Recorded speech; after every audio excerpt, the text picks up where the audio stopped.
We're on the air. It's time for PerfBytes. What the is PerfBytes? The fourth square meal of the day. Don't bogart the PerfBytes. Microwave ready. Add nutritional value to your brain.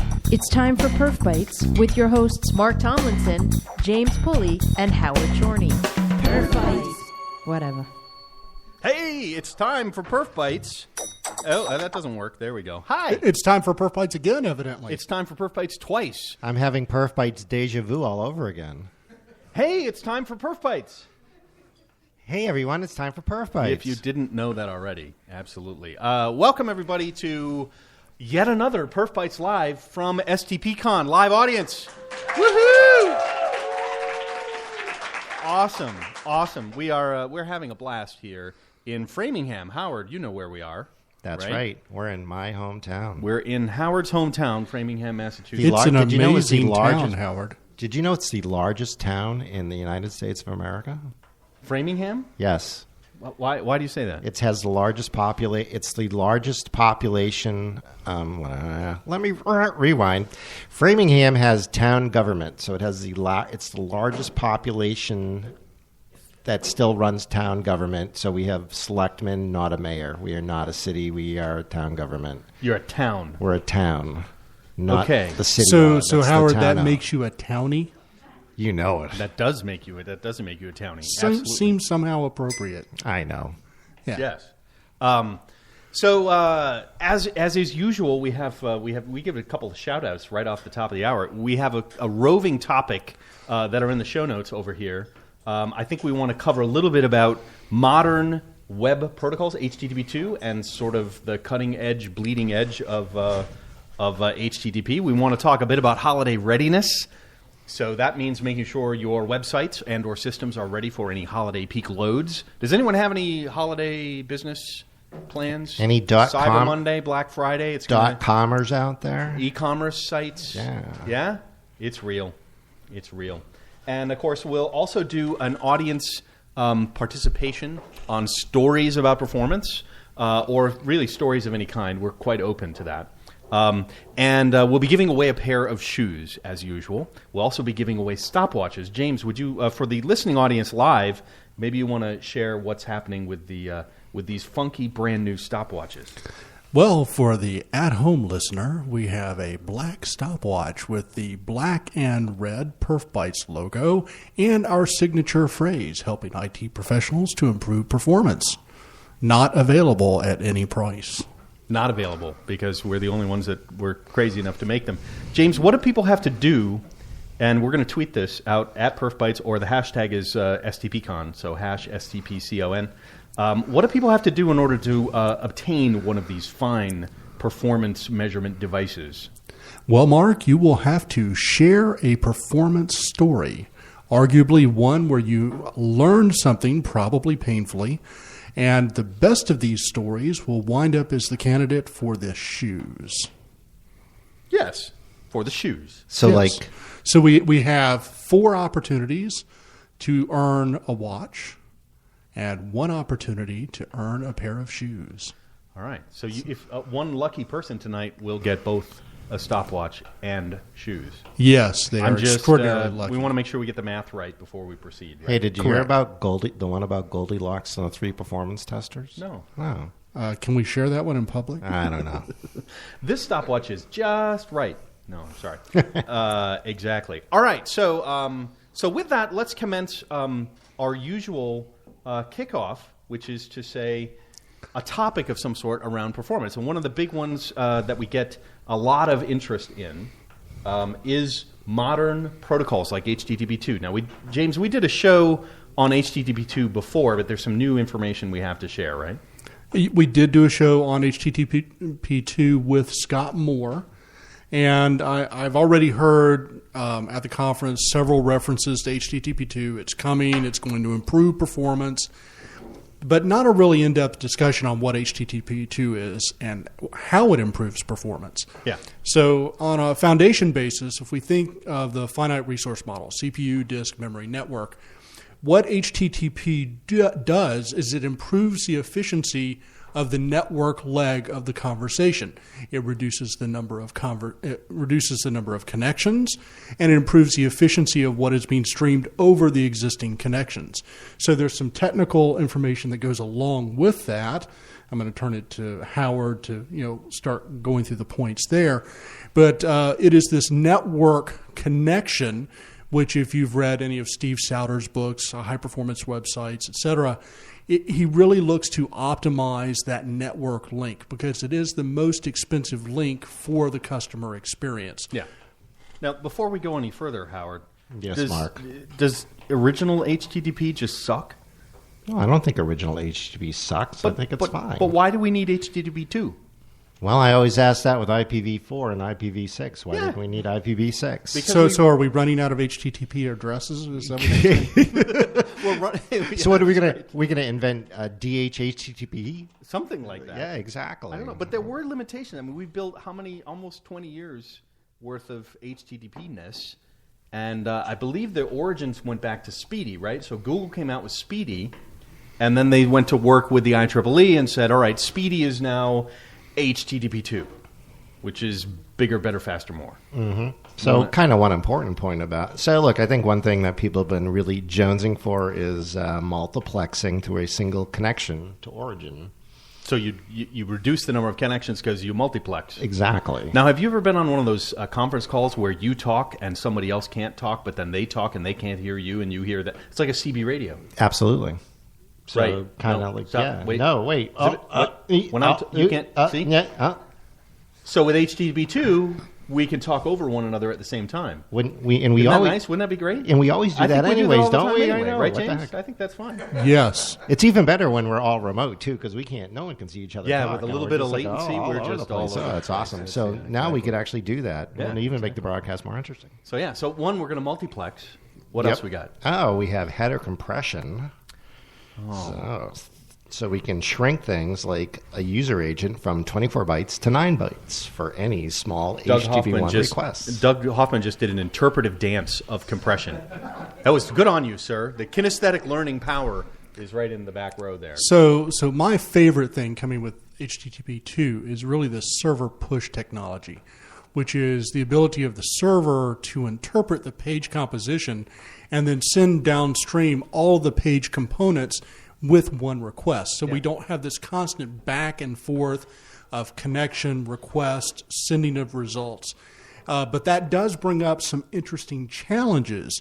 And now we're getting into treating the web server much more like a database server. And how do we manage the page cache in essence, essentially the page query cache? Is it going to be dynamic? How are we going to handle missing components? Because let's face it, developers will miss components on the page. Yep. How are those handled in the page resolution cache? And how fresh must that cache be? There's all sorts of things that are going to come into play also on implementation regarding server push, how that is being managed by different vendors, and that's going to impact performance. So it's not going to be consistent for a while. Well, are they going to use caching to mitigate the need of really having to develop the code for performance? Easy for you to say. Yeah, I know it's not easy for me to say. Well, I'm wondering if this is more compatible as an origin server for CDN, because you've got instead of having multiple chats back to origin, you could have one stream and then CDN is populated. So that may be a really cool use for it, right? Yeah. So because let's talk about security too, right? There's some security advantages and there are actually disadvantages. What's the one? The big one is that payloads are now going to be encoded as binary versus clear text. Ooh. So we compress the header, and that's a form of encoding by itself. Not that you can decode it, right? And so think about what that means for tool vendors. Everything is compressed, encoded. Yeah, all the challenges that tool vendors have now for handling HTTP2 connections on the decode for information that's coming back, properly encoding it going forward. Yep. So we're going to see some generational change on the tool vendor side. I'm wondering on the client side. I mean, you figure I got a dual core iPhone 5, right? The 5S is a dual core, and if I'm doing extra work in the CPU, I mean, are we making better use of distributed compute power that's sitting in almost every client device now? I think theoretically we could definitely be doing of course, that. Yeah. But there's also more CPU overhead coming on the server side. Yes. Not, We're no longer a stupid server just serving files. We actually have to manage the query. Yeah. And assemble things. I think about 404s. Is it the end of 404s? Well, you see, that's an excellent issue, Mark. No more 404s. If I don't receive something that's a part of the page definition, am I going to re-inquiry the server anyway with an HTTP2 connection? And what if I have a page which is a mixture of sites? Some are HTTP 1.1, some are HTTP 2. Do I downgrade to the least compatible conversation element? So everyone has to be HTTP 1? I would think you'd have to downgrade to the least common Especially for denominator. how many sites are going to have to run in dual mode? They'll support both HTTP and HTTP. So I'm going to pick on Andy here. What's the popularity of third-party components on a web page? Are they very popular? Hello, can you hear me?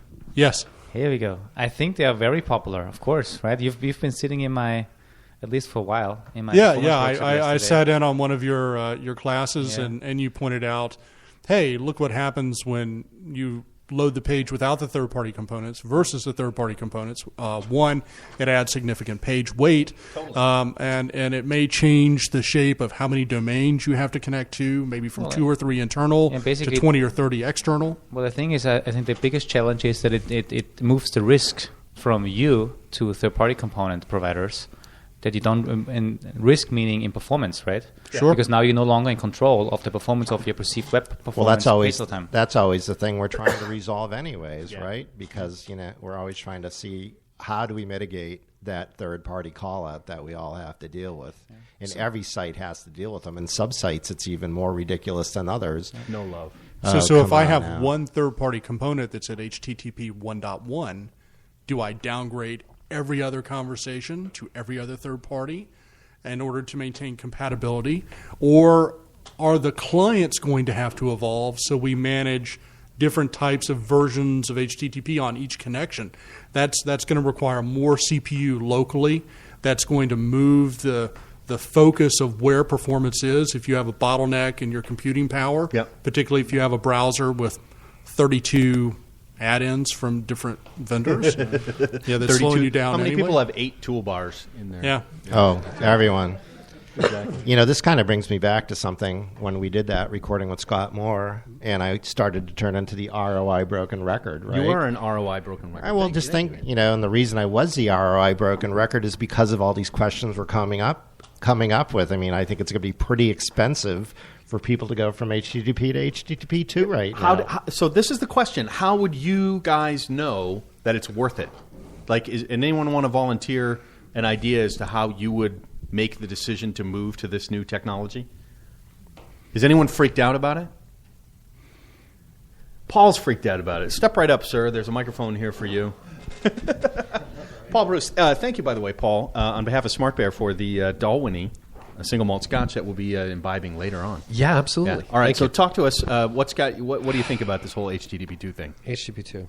It's a great idea. It's fantastic. It came from essentially Speedy. Right? Yeah. And so it's got to be a good idea if it's from Google. I mean, they know what they're doing, right? Isn't that right? They're inherently good about it. Well, at least it's not evil. Here's what excites me about it. For one thing, I am a developer for now 15 years. You'll always be a developer. I wrote my first line of code in Netscape 2, which is not as far back. Okay. On the other hand, that's a long time in the web world. We got kids that don't even know what SOAP is anymore, as opposed to REST. So, in my opinion, the value add, aside from all the performance great things, is that some of those technologies can shift the responsibility of deciding at an application architecture level, where are you going to spend your time as a developer? You're going to spend it minifying stuff? You're going to spend it spreading crap out? Or are you going to let the framework take care of that for you and let multiple things, for instance, multiplexing, happen automatically? And so we were talking about what do? Do you downgrade the client as well? And the thing is, the great thing about HTTP 2.0, it runs on servers. that are also probably completely capable and recently had run HTTP 1.1. Yeah. So you can very easily downgrade what's going on the client for some dumber client. Like, I won't name names. Yeah, that's fine. But that's what excites me. What scares me about it, though, is as a tool vendor, yeah, of course we have to keep up. You know what I mean? And that's our job. That's our job to keep up and make sure that you guys have stuff you need. Yeah. But on the other hand, I don't know how much of that benefit. That's what scares me. We give all these great tools to folks, and then The Google. ROI question, yeah. Yeah, Exactly. and then somebody comes out with a great idea, it gets adopted by IEEE, and there's literally years before people move on to that technology, and that's what scares me. Unless, to Don Haynes, ROI is ROI. In this situation, is it worth to invest in the change, and what do we get out of it is different than a cost-benefit analysis of testing generally. Yeah. I heard actual cost-benefit analysis. Don't start. She will. Get on the camera there. Cost-benefit analysis, I don't know about Have ROI. scotch with Dawn okay? later. She'll But explain when it was almost 2 years ago, I went to the Boston Web Performance Group. Yeah. And that's just fantastic from Wayfair. They host that thing. And I was listening to Jonathan Klein, who was one of the senior performance engineers at Etsy for a while. And he was talking about, Speedy and HTTP 2.0. Yeah. And I did see, he said, well, we turned it on and we got I'm just quoting a number here, something like, it was not reasonably significant. It was 15, 20%. Really? So not like blow your socks off. It was not like crazy. 80% difference. Boom, and there it goes. Yeah. So again, I would think this where depends is that, on though? the app, like the Yes. architecture of the app you're working with. Some may benefit, from the multiplexing part. Obviously, the security part you might not see until somebody comes along and says, "Thank you for being more compliant," which they never do. It's just there's a breach and you're fired. That's kind of how it works out, right? Mark, I think there's really a kind of an interesting advantage you can get out of this, and I think some people are looking at advantage or disadvantage. I would actually call this an advantage. Yeah. You start to take the load off your network and put it on your server, right? If you start taking the load off your more network, CPU, right? yeah. But look, CPU's cheap, memory's cheap, server is and cheap, network right? infrastructure is harder to change, especially Exactly. in a highly distributed Yeah, but world. what And this the is going more- to do is it's going to shape the curve, particularly on those that are in, say, Amazon or Microsoft Cloud Azure, Yeah. where you're being charged for every resource access, Oh, CPU, wait a disk, minute. memory, network. So now you're shaping your curve. You may be minimizing the network Is this component, but you're do we have a cloud reshaping vendor it on conspiracy the- starting up Yeah, here? is anyone here work for a cloud vendor? No, so we should all buy stock because they're going to make tons of money off this. Oh, with I the think CPU. they will. Oh, you need a larger instance. Anyway, we have another testimonial here. Doug Hoffman, welcome to PerfBytes. Your second time. We were with you in Phoenix. You were in the audience with us. Yes. Yeah, well, I listen Yes. once in a while. Right on. I'm a little confused. Yes. If the new protocol requires moving back to the 1.1 if the lowest common denominator, yeah. right? Does that mean that I have to maintain two versions of what I'm doing? Well, I think Because it would. If I, Or do you just blindly trust the framework to put itself in gear? yeah, of course, there are no bugs in software. No one can see this on the radio, but how many here, show of hands, would love to trust the framework We just blindly? trust Oh, blindly. yeah, of course. Put in, yeah. But we're all testers, Howard. We know better. But to your point, Doug, We're all it is professional cynics in that. Yeah, it's like respect. this is not just something you're going to flip the switch on. And I wonder if there's a test result out there that says if you run in deprecated mode. I'm thinking of an analogy in, say, IIS running in classic mode, right? So the pipelining is different between different versions of a web server, right? There's actually a performance degradation because they sort of box you in this old library or some. But if you want to go really fast, you move to the new thing. So would there be a danger potentially running your app in HTTP2 mode, even though it's paying some, I don't know. Well, one thing that just scared the daylights out of me. What? Thinking about this. Oh. Yeah, I know. I was have a lot of thinking. work to do. I was thinking, so that was a problem right off the bat. But Yes, you were going to say something else? No? no, I'm done. I want to finish my thing. Really, I do. Yeah, No no. problem. The thing that concerns me is Yeah. that if somebody, God forbid, would include my website as something they display, Yes. it'll be 1.1 for the next 5 years. Yes. Which means or that- longer because we're going to be lazier about it. Well, in any case, that means that anyone who is creating new versions of their site Yes. have to have a second version, 1.1, of whatever it is they're doing. Or not. Or it serves through the same thing and it figures that, we just figure, I don't know. So, think about this from a load testing perspective. I'm going to channel Doug Henning at this point. It's magic. It's magic. Think All right. about this from a tools and a load testing perspective. Yeah. All right. You know what scares me the most? What? What happens if I get mixed transactions? How am I going to really figure out a pure transaction response time for each of my... If everything's being mixed up, now it's all convoluted. If you're on the top of the client-side stack, do you really care? But, I mean, if you're doing a more low-level load test with a lower-level tool, all of a sudden I wrote all my scripts in HTTP 1.1 compliance, but actually the flow is different, the calls are different, And this, to your point, Paul, as anyone building a tool to support these for load testing or functional testing, your tool being able to support this, do you sit high enough on the stack to be able to adapt? We're put it through the HTTP stack. No change to our scripts at all. We can all hope that would be that nice. All right, but I think there could be actual flow changes to app traffic. And I'm worried about the reporting piece of it too, right? If I have a transaction and I have multi-protocols in the transaction, do I have to triple my transaction markers in my script so I can actually understand what's going on? Now you're preaching to the tool vendors to say, don't make me do this.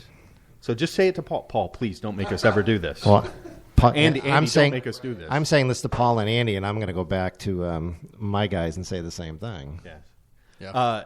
Tim Western here, Vertax, is in the house. Tim, welcome to PerfBytes. Good evening. You're one of the few people that could say long-time listener, first-time caller. That's right. Right. Yeah. Thank you. Yes. What do you think? So east of the Rockies, hello. East of the Rockies, Tim. did I understand that explanation correctly, that it would perhaps gracefully degrade to HTTP 1.1 for 2.0? Well, Did we you use see, the word that's- graceful? What's graceful? That is the question. How do we handle this mixed environment, and will it degrade gracefully? We don't know. There are a lot of unknowns related to server implementations.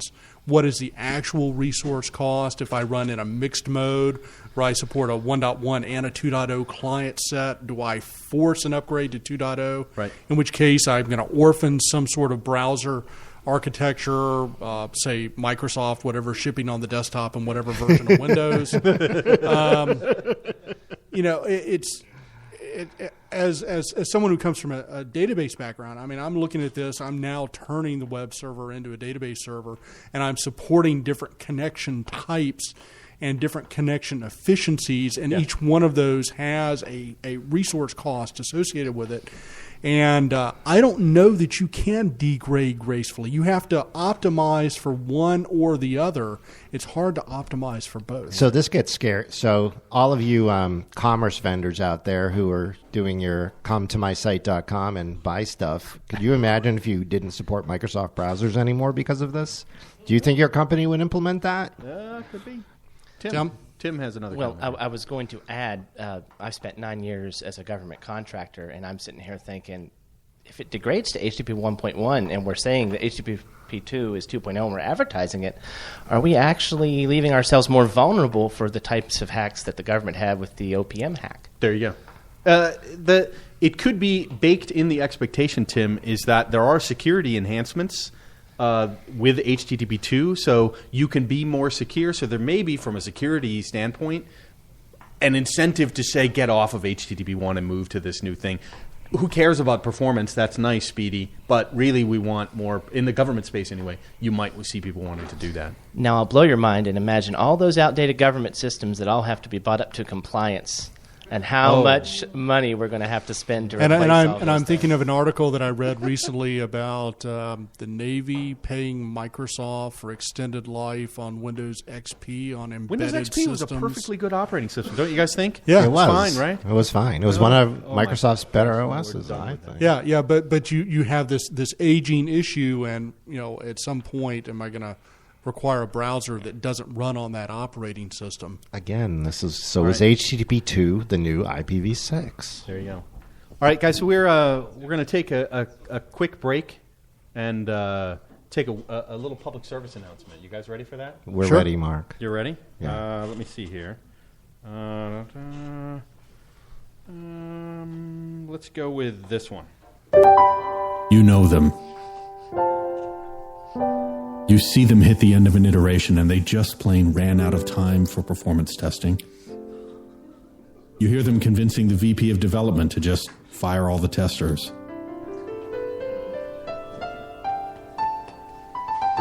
You see some other kids aren't testing at all. And you see the cool kids are now testing in production. It can be tough under all that peer pressure just because you want to be cool, too. But being cool isn't as important as it seems. PerfBytes encourages you to keep your own commitment to quality steadfast and not give in to those trendy, cool hipsters who don't know how to test. Stand your ground against emergency promotions and too fast releases directly into production without any testing whatsoever. Know that PerfBytes supports you because friends don't let friends deploy without testing.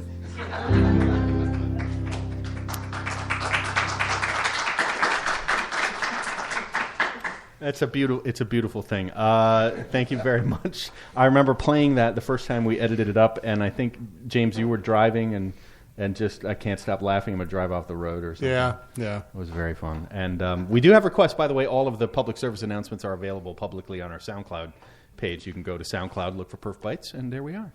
Are we kind of pretty much done with HTTP 2? Just looking to see if we had any more highlights. Yeah, that's it. I think we've flogged that we've protocol. got it. That's good. I think the horse is keeled over. Let's talk a little bit about holiday readiness. How many of you are getting ready for the holidays? Woohoo! Personally, you're going to go shopping. We're all going to go shopping online, right? Does anyone never go shopping online? You're really never? You just all done with it. Just Who here you, pops brick and a mortar, big that's bag it. of popcorn and just watches the news for website meltdowns? There you go. Now we know Tim. Paul's there. Exactly right. As long as they're none of my clients. So we're going to rapid fire give you some advice, and then we do want to keep opening the mic. And thank you to those of you that have come up.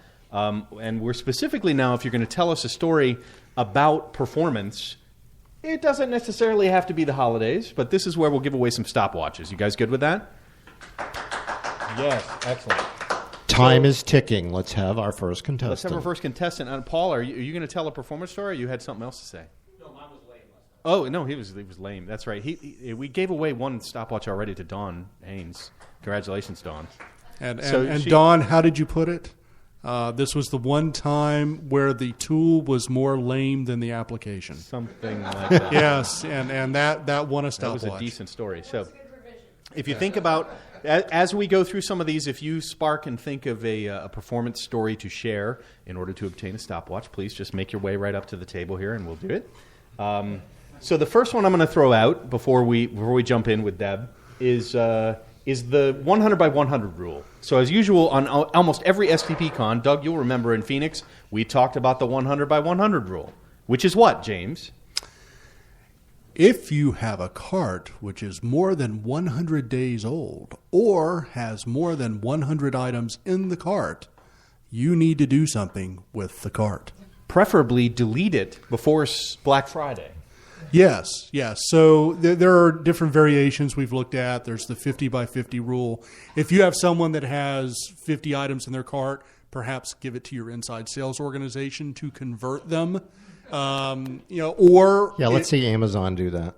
Well, what happens in many cases is you get someone who's window shopping, and they go and they put an item in the cart, they see how much it is, they can put another item, put another item, put another item, and over time, that actually consumes quite a bit of disk space for storage on your system.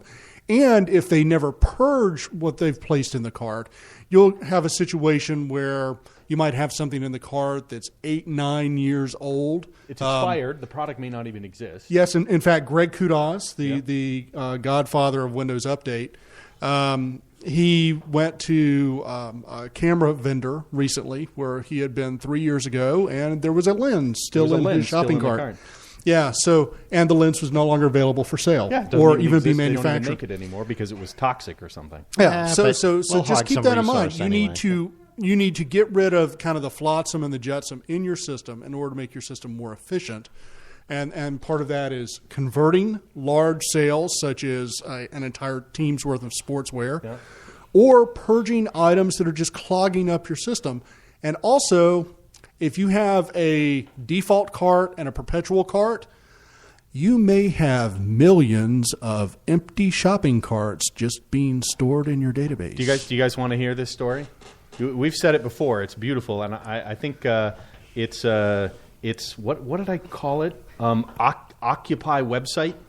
Back in the movement, Occupy website. Yeah. Movement. So Does this happen to be a website It's we sort all of like worked a on passive together? resistance form, right? So Is this about a site we all worked on together? No.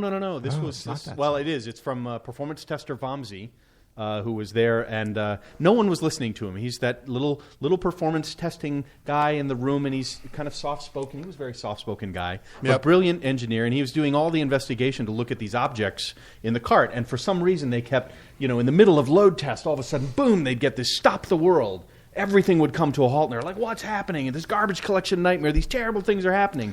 And basically, Vamsi went through all of his work, and he's like, guys, there's a cart here with 150,000 items in it.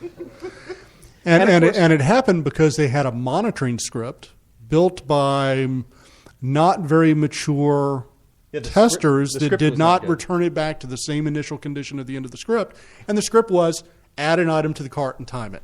Add an item to the cart and time it. Every couple of minutes. For a year. And so...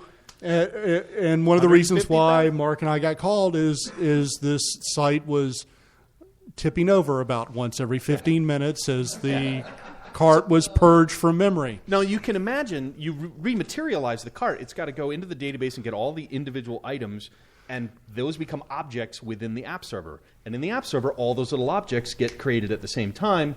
Well, then you leave your session, and those objects age out, and all of a sudden it's like, oh, my session's gone. I need to garbage collect your 150,000 objects. And this stops means the world. stop! So, again, the 100 rule isn't just sort of a good practice for business reasons or for whatever. It's technically, it will bring your site to its knees. It'll stop everything, which if you have a competitor that owns a cart and they wait until Cyber Monday and your competitor just keeps putting items in a cart, this is a perfectly legitimate hack. It's not even a hack. You support the default cart. They just wake up at 10 a.m. on Cyber Monday and open the cart. And in 15 minutes, your site is out, and all the traffic and goes you to know your what? competitor. If you're in a commodity sales situation where you just took down your competitor's site for just a few minutes, that's a lot of money. That's a lot of money that's going to flow over to you potentially. There you go. To recover. So avoid the 100 by 100 rule has serious infrastructure dangers if you don't go down that. Now, we'll open the mic to Deb here to share a story. This is our first performance story. Deb, welcome to PerfBytes. Thank you. I wasn't going to come, but I was forced to because I wanted to get some Converse. Right on. It's good. It's a wonderful motivation. I really don't have a performance story, Okay, just but I make sort one of up do. then. Yeah. I just started this company in May, and we have a freeze starting in October in 2 weeks because of our Christmas rush. Yep. I asked in our development meeting, I said, do you guys performance test? And they said, oh, yeah, we probably should renew our license and run our scripts. And I said to them, Are they doing this after the freeze date yes. or before? Oh, excellent. After. Perfect. That's great timing, right? Yeah, that's Yeah. that last Freeze 100 code and yards then where test it. we can't make any And I changes asked anyway. them, I Yeah. said, when was the last time somebody looked at the scripts to see if they added any new functionality? We have no idea what the scripts say. Do they even know what tool they were using? Okay. It's a third-party tool that's in the cloud. I don't know what Yeah. tool it is. That's fine. I found this out on Thursday, and I was leaving on Friday. I said, I'm not worrying about it Yep. until I come back. Do they have a test lab, or they just run it in production? They have a test lab that is... Hey, there's nothing wrong with No, running it in they have a production. development test lab. Okay. That's a different story. That's a different story. Oh, so they have three VMs sitting on One one machine. machine. Yeah, one Yeah, laptop. that's their test Yeah. lab. So it's getting changed. They didn't have QA to begin with, so I'm coming in to bring. You are enlightening Deb, them. I'm enlightening them. I'm awfully tempted to hand you 4 stopwatches right now, but I'm not allowed to do that. Because the next 45 days of your life are just going to be hell. So. Wait, we can all help. Take a stopwatch, and on 3, everyone hit the carriage return. 1, 2, 3. So that's my story. It's the pizza farm. So you've got what are you doing now from this learning? Like you've got them bought in to get together, run a test, investigate the scripts. What else are you doing? Since I'm technically not allowed to do anything regarding performance testing yet, since I'm too new according to them, at least I got them to say I got my own test environment. Okay. I got that far. Woo! That's a win. That's a win. That's a one step. Very good. Very good. Especially an isolated environment where you can measure performance when there's no other noise. That's a huge step. Right. That's performance testing, they're so new that they never had testers before. Okay. So if you end up in an argument and you feel like no one's got your back, just call us and we'll just out them on the show. Yeah, absolutely. First names only. Give us the details, and then we'll stick Tim on him. Tim will just hammer him in Twitter, and that'll be done. But we got your back. No worries. Yes. Stopwatch for Deb? Yes, we can't use Dan's real name, so we'll call him Bob. Good luck. Use it. Yes, absolutely. Excellent. So that's really good. Very good. All right, so what's another tip we have for holiday readiness here? Howard? We have plenty of tips. What do you So think? here's one of my favorites. Run a spike test. What's a spike test? What's a spike test? Ask James. I don't know. I know what a spike test is. I was just being recorded. James, what's a spike test? See, that's what I do. I never answer So the questions. I just give it to him. you're familiar with railroads Yeah, I am. and this promontory point? Yeah. Yeah, they took a spike and they drove it in the ground. That is not the right answer, James. Isn't that when you spike somebody's drink and see how long it takes them to get drunk? That'd Okay, be a spike. I'll explain for you what a spike test is, since my colleagues are just joking around. Yes, exactly. Spike test, how many of you just run a stress test, gradually increase a stress test, right? Just keep going and going until something blows up, right? Or you do a load test, which is sort of ramp up and just steady state for a good long while, maybe half an hour, 2 hours, something, right? A spike test is exactly what you'd think. Bring up a little bit and then go straight up.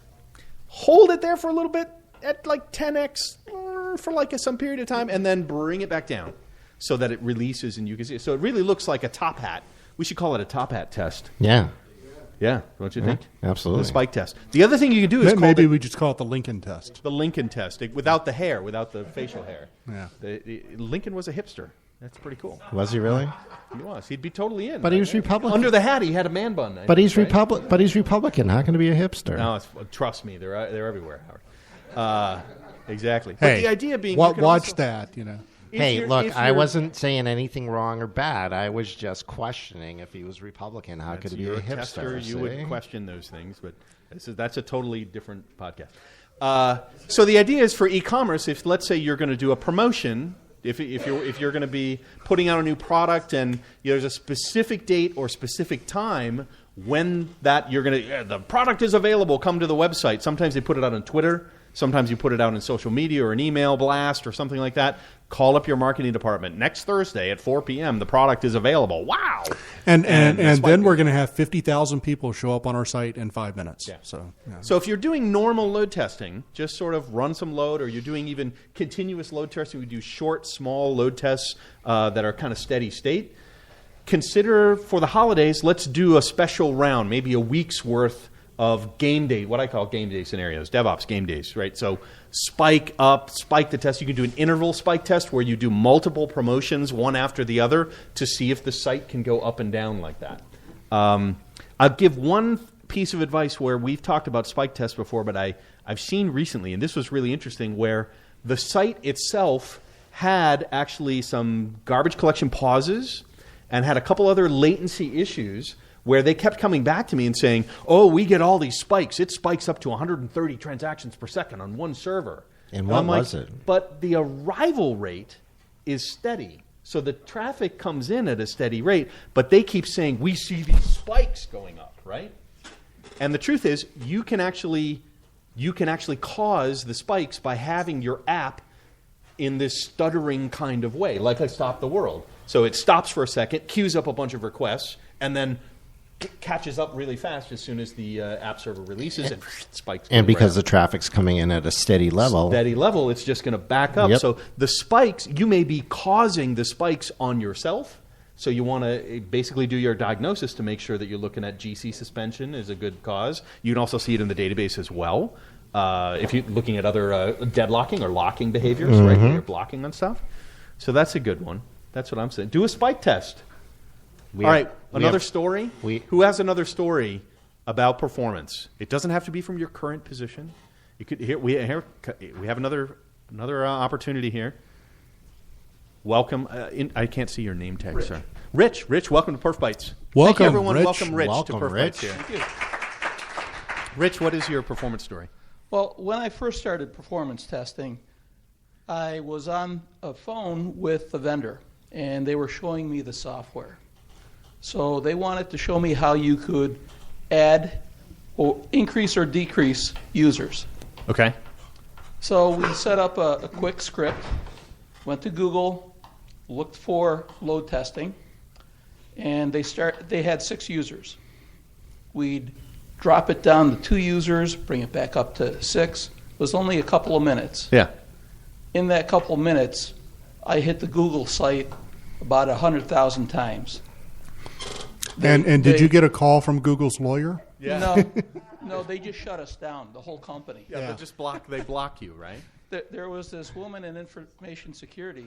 She never smiled. She came over to my desk smiling. Why? Because you got blocked from Google? Yeah.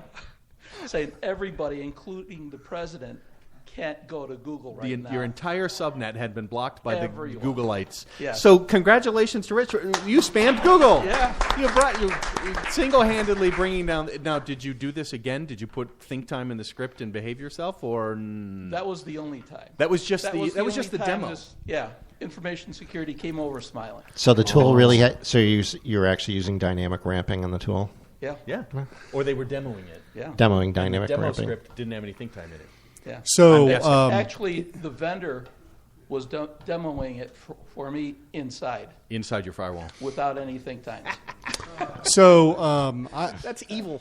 Isn't that evil? Yes. I'm reminded of a story of a 5-year-old child who was given a machine gun for Christmas. That's terrible. And no adult supervision, and then was just allowed to go and have their way with the neighbors' automobiles.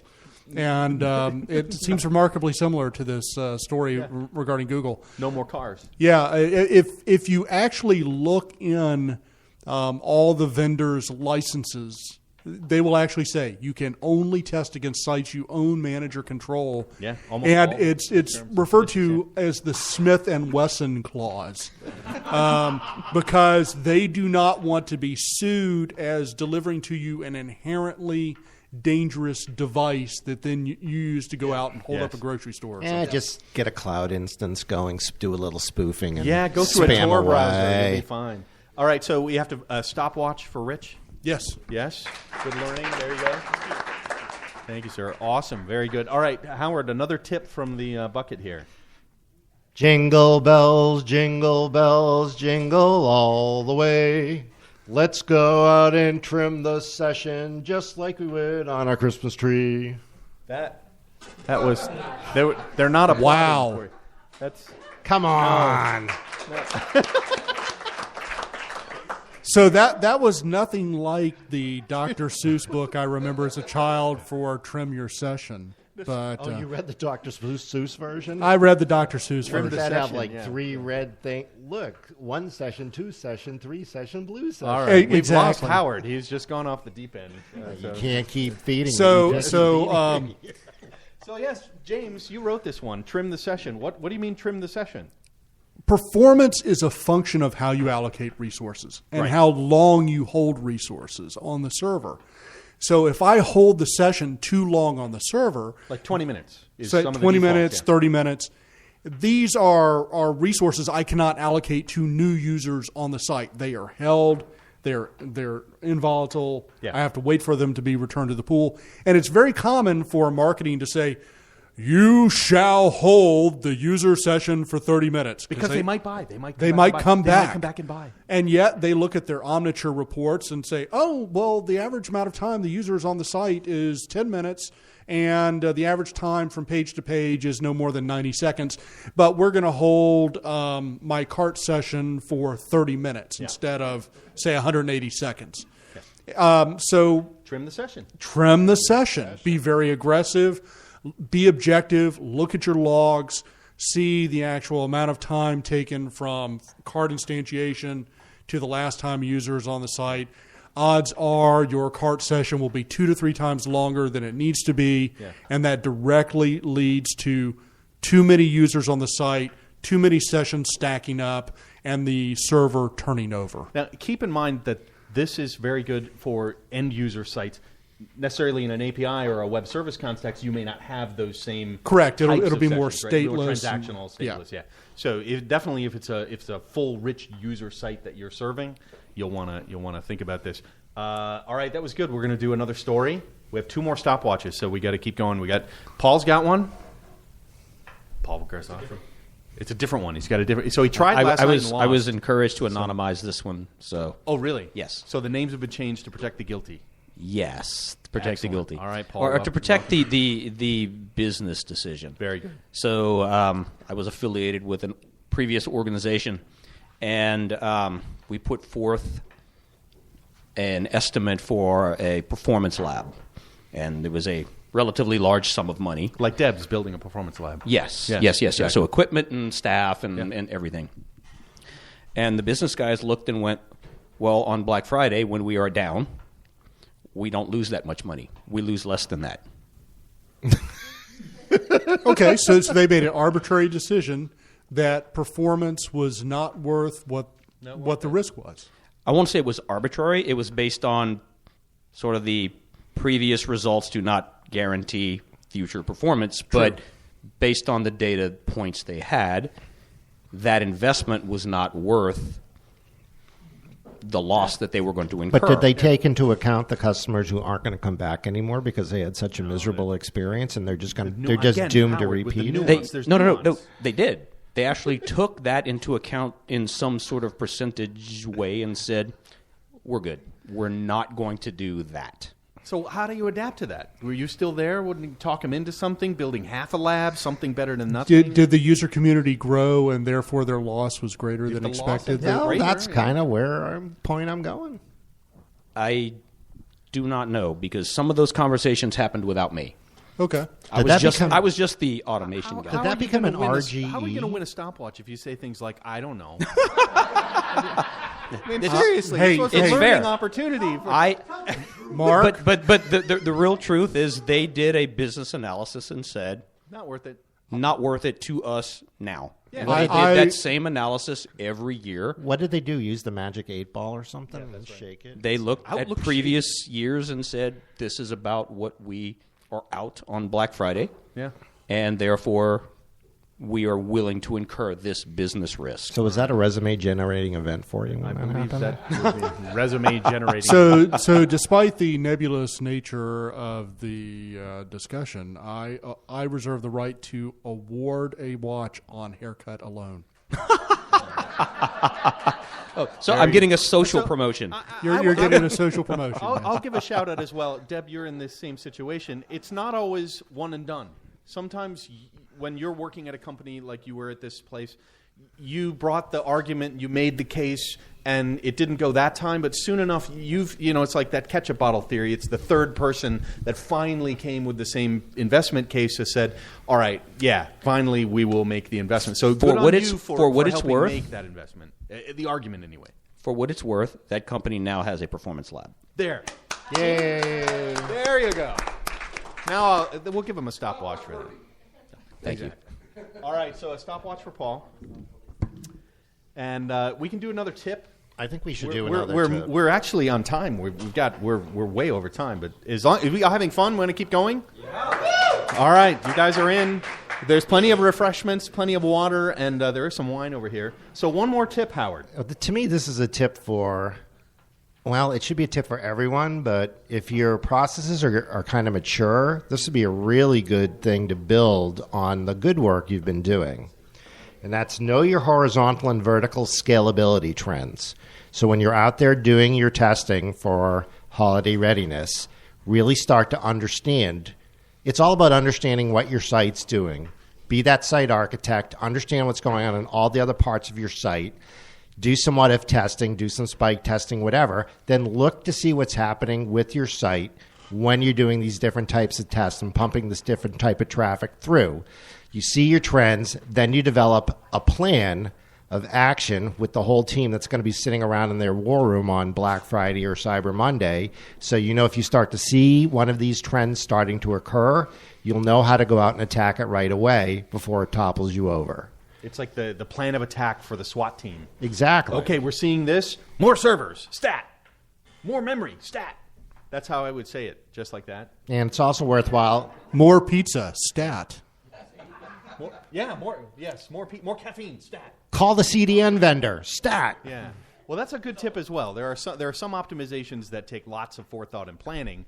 It's hard to throw a CDN vendor on, at the last minute because they're very busy as well.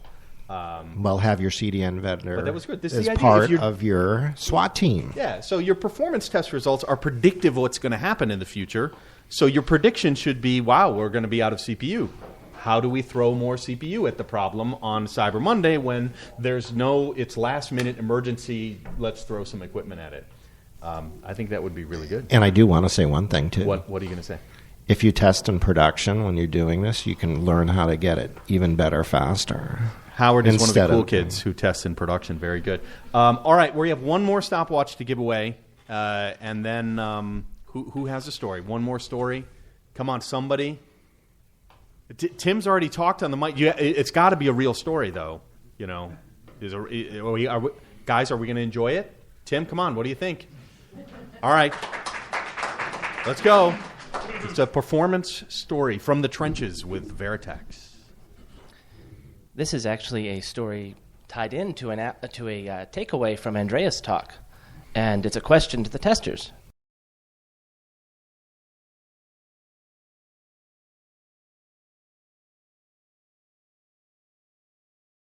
One of them was a client-server app. Yeah.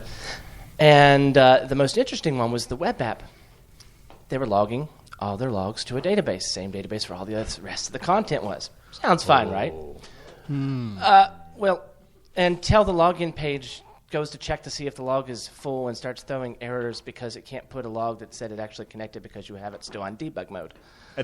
And then logs that error to the log that's full and then checks again to see that the log is full. And so nobody can get into the website that you're trying to get out next week to demo to a customer. Right. And as that ensues, then that creates a paradox and the entire universe collapses in on itself. And all of development comes to a halt. Nobody knows what's going on. Development comes to a halt. Is this like taking a vacuum and running over its own power cord? That's right. Yeah. Yes. Yeah. But it keeps running for some reason. The log file of death. It's Sam Neill on Event Horizon with Lawrence Fishburne. Remember that? That was a crazy horror movie. Yeah, that was a terrible, crazy movie. Yeah, Maybe anyway, it's... So this was your Event Horizon logging issue. Yeah, first one. The Beautiful. second one was the log actually saved the day. Because if you know where the log is, I had a client-server application I mentioned where it was sending a lot of data back home to the server, and I don't know what the server did with it. Yeah. I was testing the client, and it kept crashing on upload, and I couldn't figure it out, and I was trying to time it with a stopwatch. I thought it was a performance issue. And sure enough, a developer mentioned, oh, there's logs. Well, where are they? Go look, and sure enough, there's the error message going in the log. You overloaded the Java garbage collector. On a major upload.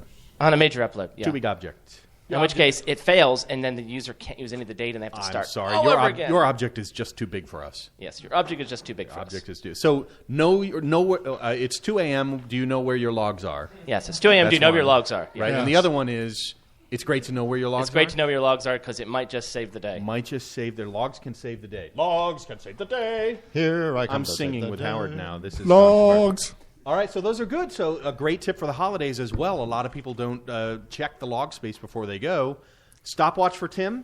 Oh, yeah. Tim, come on. Come on down and get your PerfBytes stopwatch. And before we go to the next segment which includes the host that scares the woolies out of me. Well, hang on. We're at 54 minutes in the broadcast, so we normally do the incredibly fun News of the Damned segment that James is talking about. Everyone loves it. Everyone wants some We're News just of gonna the go for it? Damned. They all want it. If you guys are staying with us, we are going to go. This is a marathon PerfBytes. We're going to throw a little. I was commercial going to in there. invite Martha to provide her opinion on who would win the shoe. She's thinking about it right now as she's tallying it up. That'll come as we come back from the news. Are you guys ready for News of the Damned? Yeah. Are you ready? All right, hang on. Welcome and greetings, PerfBytes listeners, or as the guys that work in my branch office in Italy taught me to say, saluti e benvenuti ancora una volta ascoltatori e PerfBytes. Not bad. Gotta love those little romance languages. It's your old pal Satan here again, giving a thumbs up to Mark, James, and Howard for doing their best to help everyone understand the pure evil of a failing website infrastructure. You guys are the yin to my yang, and that's saying a lot, considering I'm not really into the whole Chinese metaphysical thing. But Lao Tzu, that was one of the smartest dudes I ever met. Seriously.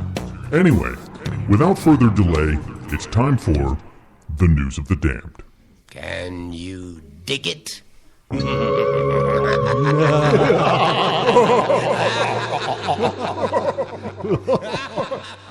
he is. Let Larry alone. Leave Larry alone. Tortured. Skewered from the inside out.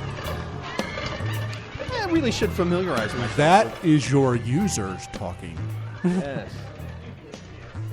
Now, for those of you that may have been unfamiliar with News of the Damned as we put this together, the whole idea is that Satan does his best to punish the world, but nothing compares to some of us in the IT department who are definitely punishing innocent people around the world, such as our first story, James. Well, it's a tradition of sorts for the Software Test Professionals Conference to look at the latest disaster story from airline fare sales. It seems like for the last 4 shows going, 4 News of the Damned, they all have an airline. We've had a airline failure, and in this case, it is an Icelandic-based airline. So it is from last week, WOW Air. Wow. WOW Air, and their WOW Air event was they were selling $99 fares. How do you say wow in Icelandic? Whoa. Yeah, WOW Air. Yeah. They were selling $99 fares. Did you see the picture of their planes? Are really pretty. They're like pink and very cool looking. I figured they were prop planes with like pontoons No, they're like on them or full-on something. airline, right? I mean, and going to Iceland is like the rage, right? Everyone in the UK that's got money to go to Iceland, they go to Iceland. Well, now They it's go to cheap. the spas of Reykjavik. Oh yeah, and you do the mineral spa and the healing thing, and then someone comes and rubs your, and that's yeah. So that's why you want a $99 fare. Exactly, and it was cheap fares from North America to Iceland, and then cheap fares from Iceland to the European continent. So you had people coming from both ends of the universe trying to book fares on WOW Airlines. Yes. And that then resulted in a predictable event, which is this concept of spike load. It is a spike load. Created by the Absolutely. marketing department, and the website went over. I did take the opportunity to email the marketing department for a comment. I received nothing back. Yeah. Is that surprising? Maybe you didn't put it. Maybe you didn't put it. Maybe you didn't say it in the right language. Yeah, only once or twice have we had somebody actually come and talk to us. But the News of the News of the Damned, or the PerfByte award this year, we're going to call them Perfies. The Perfies. We're going to give out Perfies. Was Tiger Air in Indonesia or in Australia? Tiger Air Wasn't Tiger Air a repeat offender? No, they weren't. They were another airline went down, and then Tiger Air said, "We can do this," and so they matched all the fares. Their website didn't crash at all. So we gave an award last year to the CTO of Tiger Air because it's like, oh yeah, your other airlines, you guys can't handle the load. Watch this, boom, and they. Yep. Free tickets. I think they match the other. It's like a dollar ticket just a or dollar something. fare. If your website crashed, come on, we'll fly you there. And boom, their website stayed up. We were like, good. That's a good show. Look at that. What did they do? Give you a parachute and push you out of the plane when you were near your destination? It's not. No, that that was $2.50. old Mercury Interactive Consulting. That was Yeah, that was close optional as long as you had your briefcase with you. Exactly. All right. So sorry. Yet another airline. I think we have a whole category of awards going to airline promotion. I think that industry, along with the British concert ticketing sales, industry, those two are going to be vying for an industry award this year. Well, speaking of ticket concert industry, James. Yes, we had two. One in San Diego. Garth Brooks. Anyone here a Garth Brooks fan? Anyone remember Garth Brooks? Well, he's coming back. You remember him? Okay, so we have one Garth Brooks 30 years fan. ago. Chris Gaines. James is saying he's Garth Brooks, yeah? I think so. No. So anyway, his two fans got together and they crashed a website in San Diego.